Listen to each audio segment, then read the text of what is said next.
Not that long ago, we had a Canadian Homeschool Conference. Let's review it. Welcome from Roots to Fruit. As a Canadian Christian Orthodox homeschooling mother that also works, many challenges arise.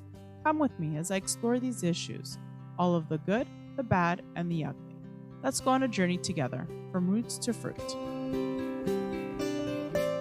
Throughout the year, there are a few homeschool conferences that occur across Canada, most of which are provincial with very few national. A few months ago, we had the Annual Canadian Homeschool Conference. While most of these types of events are in person, this one was virtual. Having a virtual national conference definitely has its perks.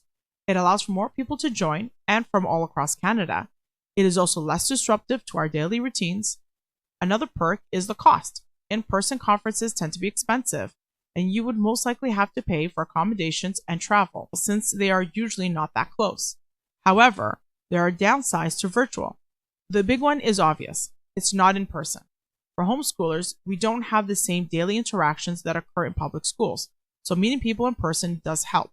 In my opinion, the Annual Canadian Homeschool Conference does tend to be a good balance, but like any other event, there are pros and cons. Let's take a closer look. The pros. In this day and age, finances are a sticking point. This event is very affordable and there is even a free option, plus no additional costs for accommodations and travel. Homeschoolers don't have a building they attend every day, like you would in a school setting, so an annual get-together is a great opportunity for interaction with other homeschoolers across Canada. Even if it's virtual, there are opportunities to meet others via social chats that occur every day during the event. There are also opportunities to ask questions as well. I find that this event is one of the few places that you can interact with veteran homeschoolers. I find it helpful to listen to their experiences and to pass down information. Every year, there's a wide range of topics to learn from and improve. There's lots of great tips, tricks, and reminders.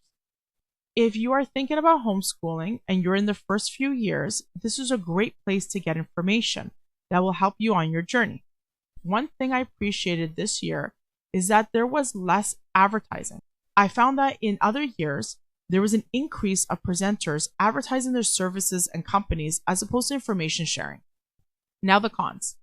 Face-to-face interaction is super important, and connections are better established in person. Even if there are other in-person conferences, most are not easy to attend or have limitations. It would be helpful if there was a place where homeschoolers could gather in person on a more regular basis. As nice as it is to meet people from all across Canada, it is important to know local homeschoolers. I find that this is often missed with our modern society. It would be nice to have a local conference as well.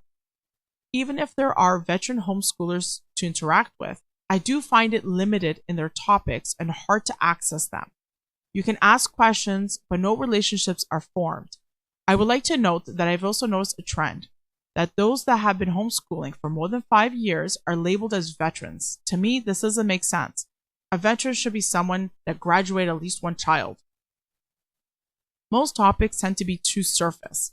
It is great if you're starting out, as it doesn't overwhelm you, but they don't dive into topics, making it repetitive for those of us that are not new. They just don't go beyond the first few steps. The presentations can sometimes be similar to corporate meetings, making it challenging to establish connections outside the event. I've noticed this trend more and more in Canada, so maybe it has nothing to do with homeschooling, but I do feel that it's something worth discussing. There seems to be an avoidance when it comes to the topic of socialization and establishing communities. When it is discussed, it is done in a surface manner with the usual talking points that was discussed in previous episodes. In conclusion, I really do enjoy these conferences.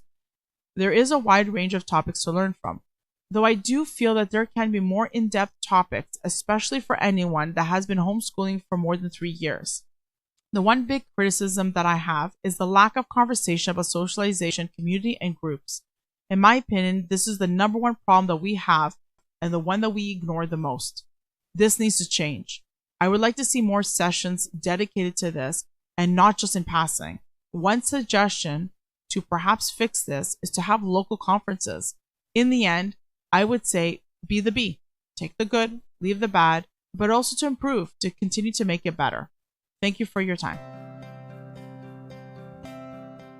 From the bottom of my heart, thank you for your time. If you want to know more about me and my podcast, please visit me on my website for more information at fromrootstofruit.podbean.com. May you be blessed from roots to fruit.